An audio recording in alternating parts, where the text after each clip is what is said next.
if you have a long-term relationship with a friend, it's because they touch your heart in some way. That's what they do for you. That's why the relationship continues.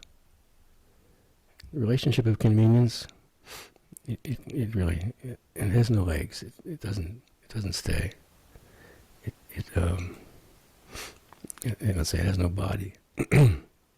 But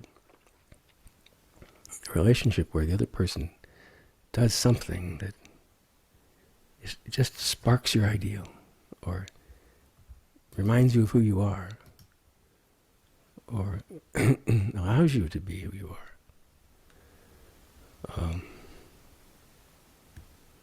Or with whom you find just such a deep ability, where you feel just so completely accepted. I was talking with a friend yesterday on the phone. It was just such a deep sense of acceptance of each other, and recognition and understanding of what we're going through, each of us.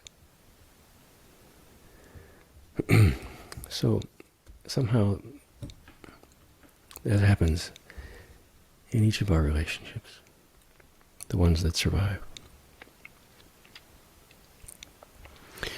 All right, the second step. The second step is forgiveness. You can choose another person if you like. Sometimes that's appropriate, or you can stay with the same person. The breakout session will be with a different person, so just so you have a chance to meet more people. In this meditation, you're going to ask this other person that you're imagining, like they're sitting right in front of you, ask them for forgiveness for those things that you regret doing or not doing, saying or not saying, feeling or not feeling.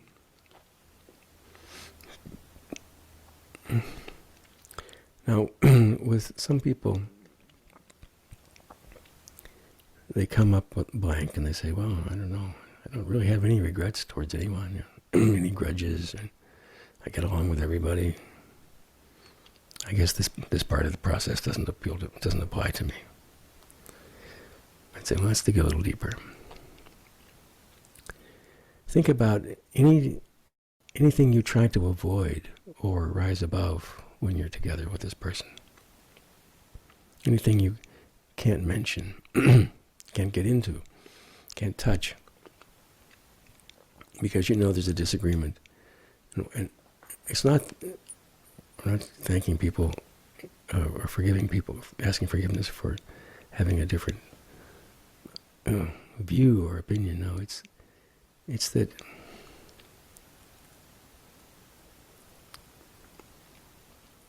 something has prevented the two of you from coming into a close harmony. And it's really not a political belief or something like that. That isn't going to be what separates you, really. We're fine at accommodating those things. But when you realize that there's any kind of a lack of closeness, that's something you want to address. Now, when you show your partner that you know what it is that irritates them, now you've really demonstrated to the other person that you understand them. Because you say, please forgive me for this, and you're saying, I know it irritates you. Well, you may never have mentioned that before, like we just go through these relationships, with just swallowing the irritations. I'm not talking about how you're irritated by the other. I'm talking about how the other person's irritated by you.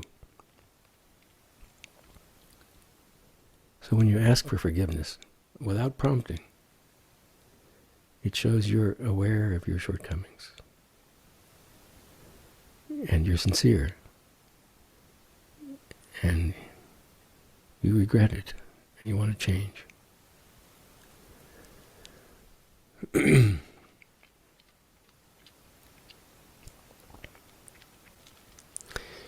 Now, there's another part of the instructions where this applies to the other person. So when you do this together live with another person and you're going back and forth, this is really the way this practice should be done. Is like if we were in a, if we had the other person that you want to ask forgiveness of with you, right?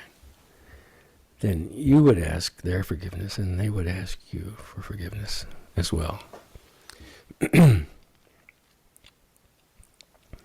So then there's a little bit other part of the instructions. When they're asking your forgiveness,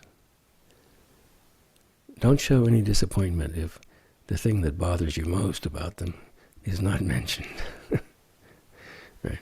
They may not be aware of what really bothers you. And so they won't ask you for forgiveness for that what they do that bothers you so much. No. Forgive that oversight, you see, without saying. You're beginning a process here that deepens over time. So be grateful for every little request of forgiveness. Because when a person asks even the slightest thing, they're showing vulnerability. And they're showing openness. This is why we avoid doing this, right?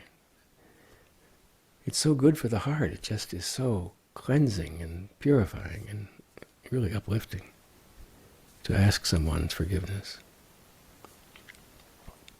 And we don't like to do it because it exposes us, right? Like I'm telling you I'm aware of my problems, you know. But there's a great benefit. And it brings you closer. You see, the point of doing this is to connect what it does to the relationship.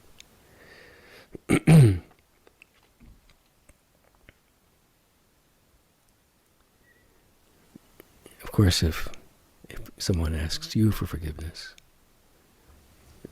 don't hold back. You know, don't resist.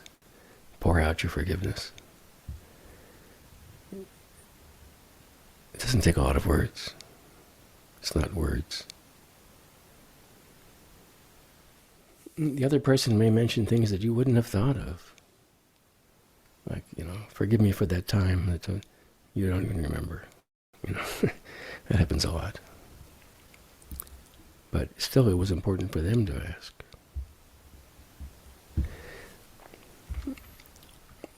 We have faults, you know.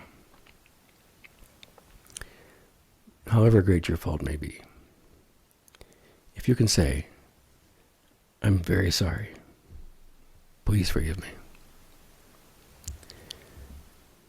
then the friendship can be healed. Actually, it's strengthened by that.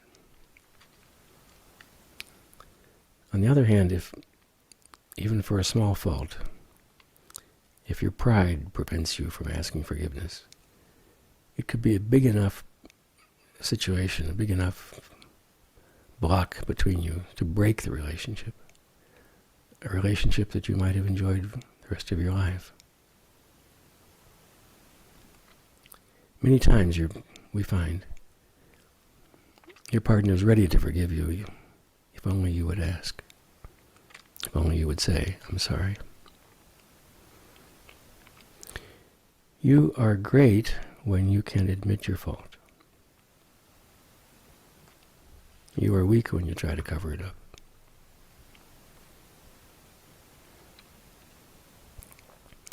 You know that joy that you've probably seen it when two friends who have quarreled have mutually asked each other for forgiveness.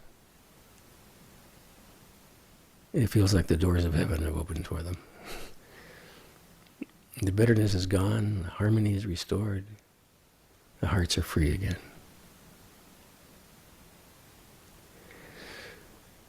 Now, this is a difficult step, right? We have We have to find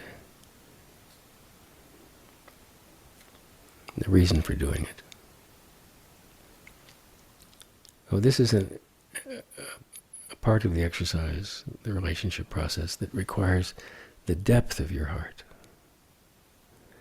The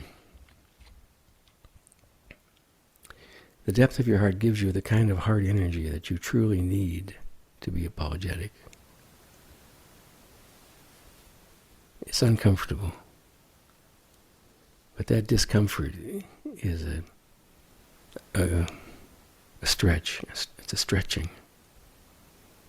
It's like a growing pain, you know. There's something new happening. You're extending yourself. And this process leads to that most wonderful experience of being truly forgiven. We have to practice this. It starts with a person, and then it extends to more and more people, more and more people.